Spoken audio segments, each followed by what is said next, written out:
The Genius Act, they named it after me, and I want to thank you. On a quiet Sunday night in November 2022, the crypto world went dark. Billions vanished, investors panicked, and the golden boy of crypto Sam Bankman-Fried went from billionaire savior to the face of one of the fastest financial collapses in modern history.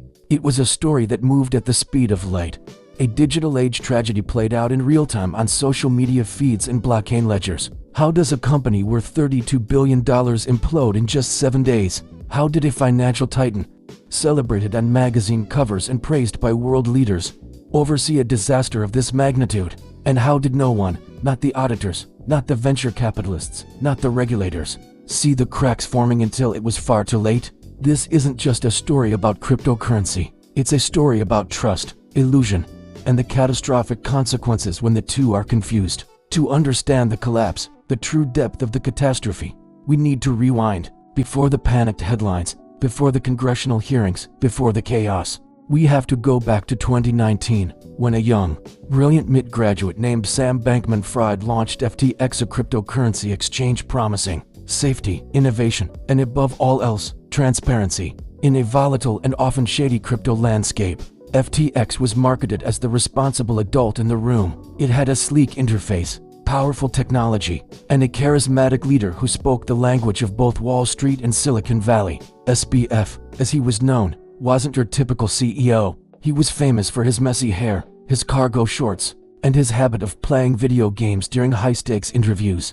He was presented as a different kind of billionaire and effective altruist, who claimed he was getting rich only to give it all away. Within 3 years, FTX became one of the most trusted and recognizable brands in crypto. Big-name investors like Sequoia Capital and BlackRock bought in. Celebrities like Tom Brady and Larry David endorsed it, bringing FTX into the mainstream consciousness. Politicians in Washington welcomed SBF, seeing him as a key figure who could help shape future crypto regulation. And millions of ordinary people, from seasoned traders to crypto newcomers, placed their money on the platform, confident that it was secure. They were profoundly, catastrophically wrong. The key to understanding this entire disaster lies in a simple, deceptive structure. Behind FTX was another, far more mysterious company, Alameda Research. This was a private crypto trading firm, a hedge fund, also founded and controlled by Sam Bankman-Fried. In theory, on paper, they were two separate entities. FTX was the exchange,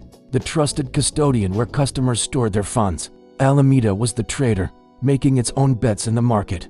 In reality, they shared the same money. The wall that was supposed to separate customer funds from a corporate trading arm simply didn't exist.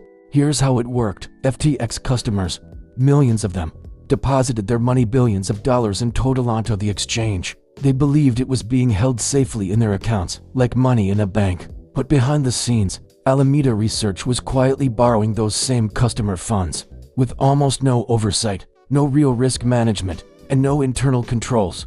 The money flowed freely from FTX to Alameda. It was hidden behind complex balance sheets, obscured by a system that SBF himself later admitted had confusing internal accounting. Think of it like a casino. You walk in, you hand over your cash, and the cashier gives you chips. You expect that cash to be held securely in the casino's vault, ready for you when you decide to cash out your chips. Now, imagine the casino owner takes your cash, walks out the back door, and starts gambling it on incredibly risky bets at another casino down the street.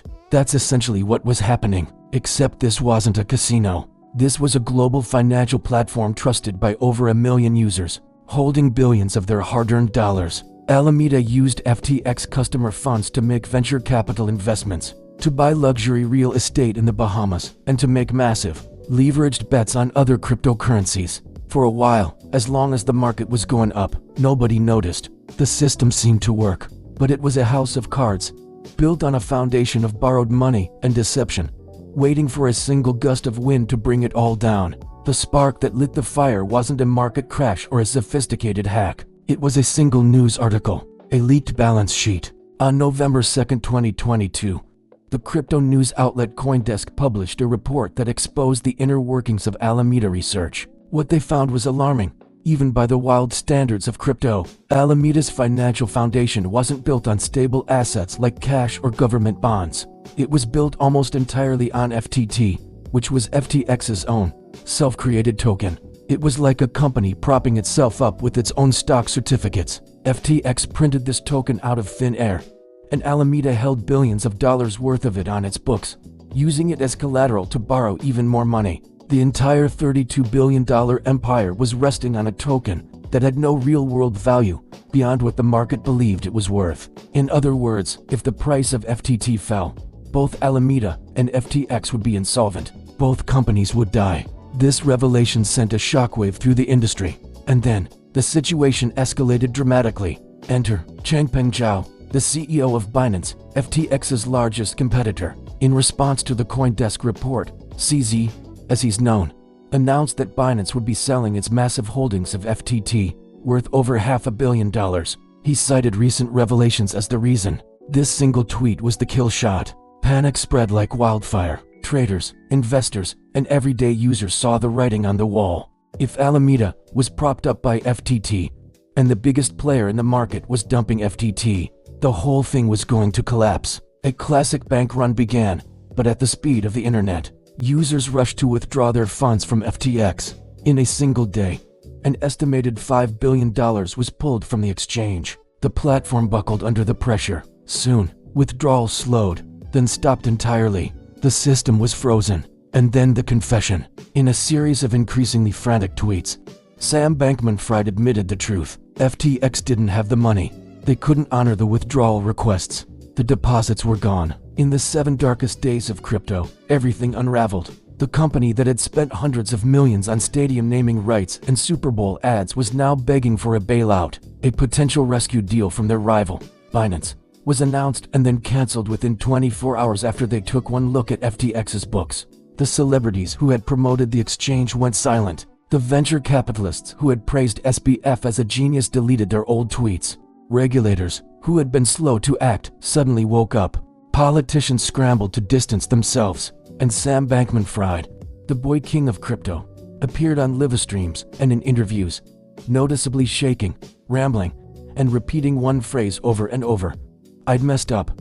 On November 11, 2022, exactly 9 days after the CoinDesk article, FTX officially filed for bankruptcy. When the new CEO, a restructuring expert who had overseen the liquidation of Enron, took over, what he found was shocking. The court filings described a situation of complete corporate failure. The balance sheet?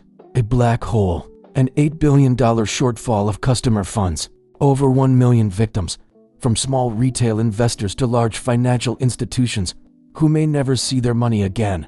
There were zero risk controls. No functioning accounting system. The company reportedly used software like QuickBooks typically used by small businesses to manage a multi-billion-dollar global enterprise.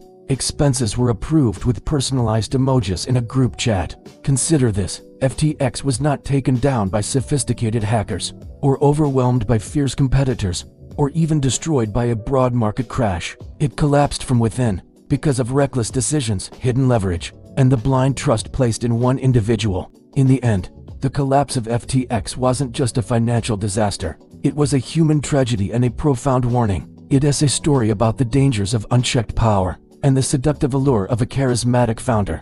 When we celebrate innovation so much that we excuse a complete lack of oversight, when we let the promise of easy wealth blind us to fundamental risks, history shows us, again and again, what happens. This pattern is as old as markets themselves. The fall of FTX serves as a stark reminder. So here is the question we should be asking ourselves: if one man in 1 week can destroy a $32 billion empire that looked solid on the surface, what else in the financial world is far more fragile than it appears? What should we investigate next? Let me know your thoughts in the comments. Thanks for watching.